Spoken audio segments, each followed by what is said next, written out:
Hello coders, welcome back to code सिखाने वाला। और स्वागत है आप सभी का हमारे 180 प्लेसमेंट बॉम्ब के 14th क्वेश्चन पे। और आज का हमारा क्वेश्चन होने वाला है लीड कोड का एक इजी टैग का क्वेश्चन। और ये भी एक एरे के ऊपर क्वेश्चन है। तो बेसिकली क्वेश्चन क्वेश्चन का नाम है मेजॉरिटी एलिमेंट। ठीक है। तो बेसिकली ये क्वेश्चन क्या बोल रहा है कि हमें एक नम्स n साइज का एरे दिया हुआ है। हमें एक ऐसा एलिमेंट ढूंढना है जिसका काउंट जो होगा वो n/2 से ज्यादा होगा, where n is the size of the array. ठीक है। तो बेसिकली अगर मैं एग्जांपल मान के चलूं, क्वेश्चन तो बहुत इजी है कि 3 2 3 है। तो basically size is 3, so 3 divide by 2 which means 1। 1.5 तो नहीं आएगा ना, डबल थोड़ी लेना है, हमको इंटीजर वैल्यू लेना है, मींस फ्लोर वैल्यू लेना है कोई भी आर्गुमेंट का। फ्लोर वैल्यू क्या बोलता है, या तो स्मॉलर या तो equal two of the argument. तो स्मॉलर क्या आएगा, 1.5 का 1 है ना, 1 इंटीजर होगा। तो ऐसा एलिमेंट जिसका काउंट 1 से ज्यादा हो तो कौन सा है, 3। इस एग्जांपल में लू तो n इज 3 3 6 एंड 7। तो 7/2 which is 3.5, again 3। so here 2 is our answer because 2's count is 4 which is greater than 3। So basically हमें ऐसा एलिमेंट ढूंढना है जिसका काउंट हमारे n/2 से ज्यादा होगा। तो अगर मैं इसके सिंपल अप्रोच के बारे में बात करूं तो सिंपल अप्रोच क्या होगा। एक तो अप्रोच ये दिख रहा है कि हम एक लूप चलाऊंगा, एक एलिमेंट को पकड़ूंगा, फिर फॉरवर्ड लूप चलाऊंगा j का i+1 से लेके n तक। और अगर array of I and array of j equal होगा तो काउंट इंक्रीज कर दूंगा। लास्ट में मैं चेक कर लूंगा, अगर काउंट मेरा ग्रेटर देन n/2 है तो आउटपुट कर दूंगा। तो बेसिकली इसमें क्या होगा, टाइम कॉम्प्लेक्सिटी लगेगा of n square and space complexity of 1। पर our task is to reduce this complexity. तो कुछ और सोचते हैं। अब कुछ और सोचने पे अपन आएंगे कि अपने पास एक डेटा स्ट्रक्चर भी होता है, मैप एंड अनऑर्डर्ड मैप। तो बेसिकली मैप क्या करता है, मैप हमारा की वैल्यू पेयर स्टोर करता है ना। मैप हमारा क्या स्टोर करता है, मैप हमारा स्टोर करता है की वैल्यू पेयर। तो अगर मैं की को रख लूं मेरा एलिमेंट एंड वैल्यू को रख लूं उसका काउंट, तो मेरे को पता चल जाएगा की वैल्यू पेयर। और अगर मैं चेक कर लूंगा कि मैप का जो सेकेंड पार्ट है वो ग्रेटर देन n/2 है, तो तुम रिटर्न कर दो सिंपली मैप का की वाला पार्ट, है ना, कि वो एलिमेंट मेरा क्या होगा, वो एलिमेंट मेरा सेकेंड, मतलब जो एलिमेंट होगा वही मेरा n/2 से ज्यादा होगा, और वो है ना मेजोरिटी एलिमेंट वही होगा। तो अगर मैं इसका कोड लिखूं तो it will be very simple. क्या लिखना है, map of int and comma int, और मैप का नाम लेता कुछ। ठीक है। अब मेरे को क्या करना है, इस एल for int i equal to 0 i less than nums dot size लेते हैं। नम्स डॉट साइज तो मैं एक n बना ही लेता क्योंकि मेरे को n का काम पड़ेगा। तो मैं क्या करता, एक इंट n बना लेता जिसका साइज हो जाएगा नम्स डॉट साइज, है ना, ऑब्वियस है, लेस देन एन i++। अब मेरे को क्या करना है, इस एलिमेंट को पुश करना है किसमें, मैप में। तो क्या करते हैं, मैप डॉट, नहीं तो ऐसे कर सकता हूँ, मैप को इस एलिमेंट का काउंट बढ़ाना है तो मैप ऑफ नम्स ऑफ आई।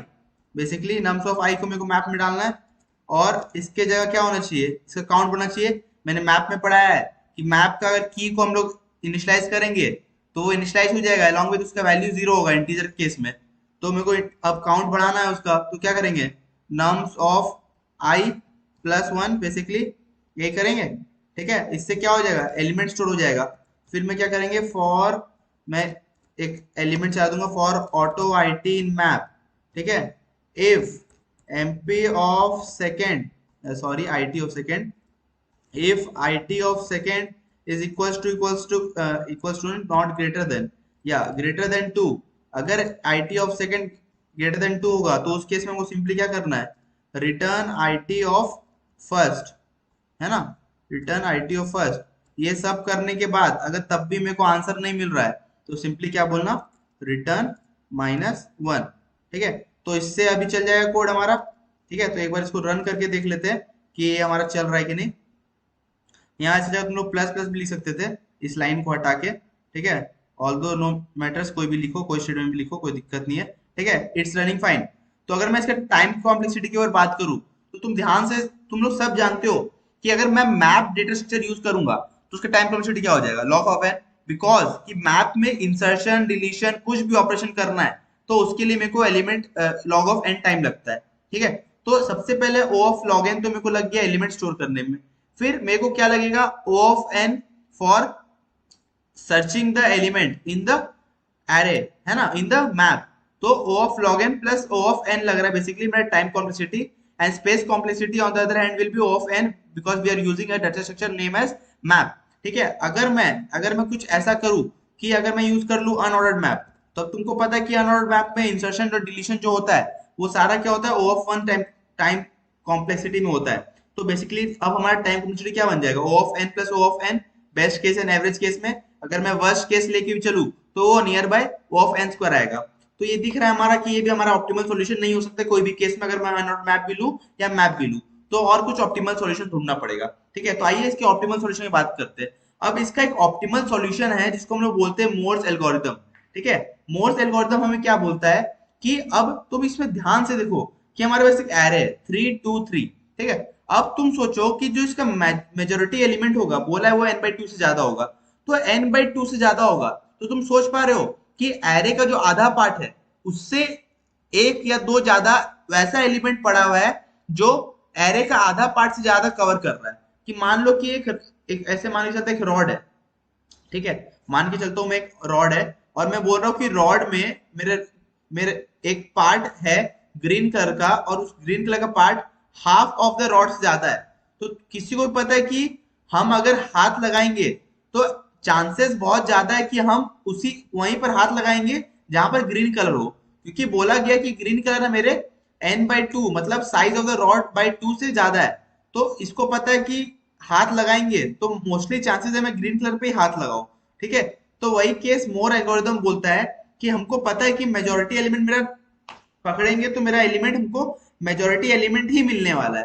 ठीक है, पर उसको तरीका क्या करने का वो समझते हैं। उसका तरीका ये है कि हमको दो वेरिएबल मान के चलना है, एक काउंट वेरिएबल और एक एलिमेंट वेरिएबल। सबसे पहले वो क्या करना है कि आइटरेट करना है और इनिशियली मानना है कि जो मेरा स्टार्टिंग एलिमेंट है वही मेरा मेजोरिटी एलिमेंट होगा। आगे देखेंगे कौन होगा वो आगे देखेंगे, क्योंकि ऑब्वियस है कि अगर मान लो कि मेरे पास ऐसा कुछ हुआ।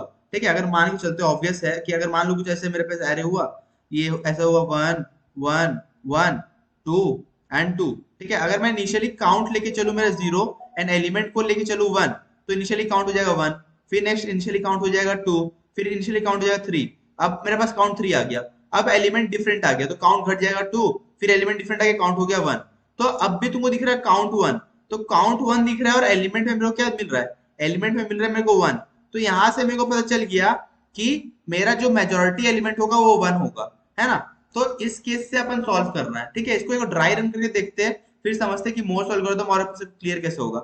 मैंने बताया मेरे को दो दो ये वेरिएबल लेना है। एक तो हो गया मेरा एलिमेंट जो मेरा करंट एलिमेंट स्टोर करेगा और एक तो हो गया काउंट जो करंट एलिमेंट का स्टोर करेगा वैल्यू। सबसे पहले 3 आया आइटरेट करने से, तो काउंट मेरा क्या होगा 1 और एलिमेंट क्या हो गया 3, करंट एलिमेंट 3। नेक्स्ट टाइम 2, तो 2 इज नॉट इक्वल टू 3, तो इस टाइम मेरा क्या हो जाएगा count minus minus which is 0।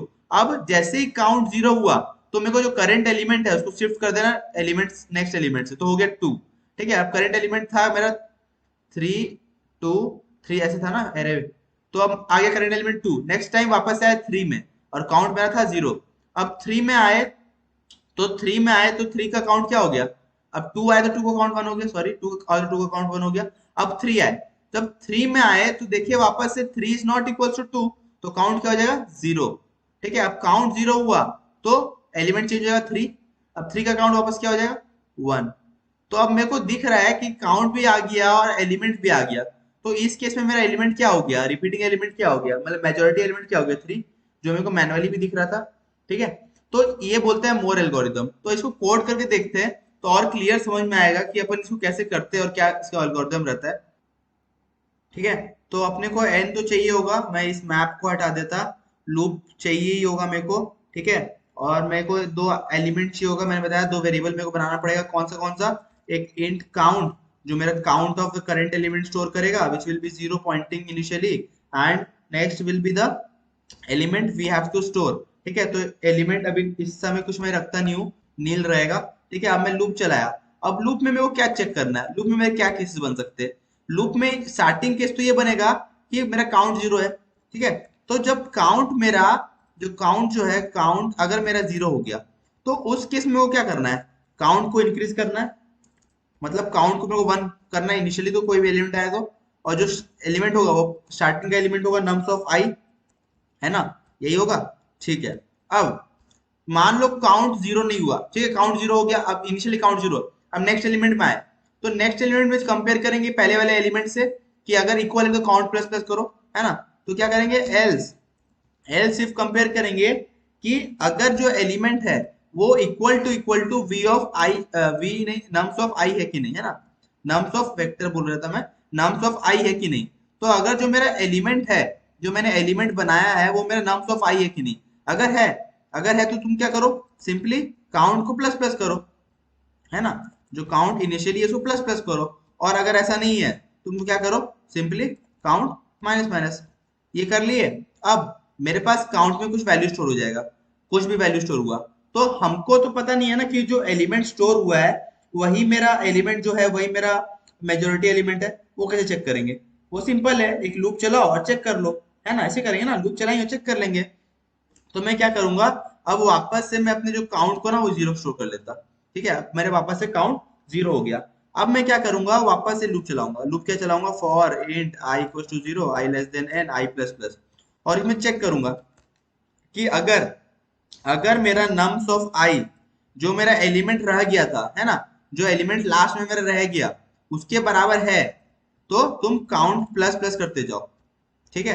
ये करने के बाद लास्ट में क्या चेक करेंगे, सिंपली कि अगर जो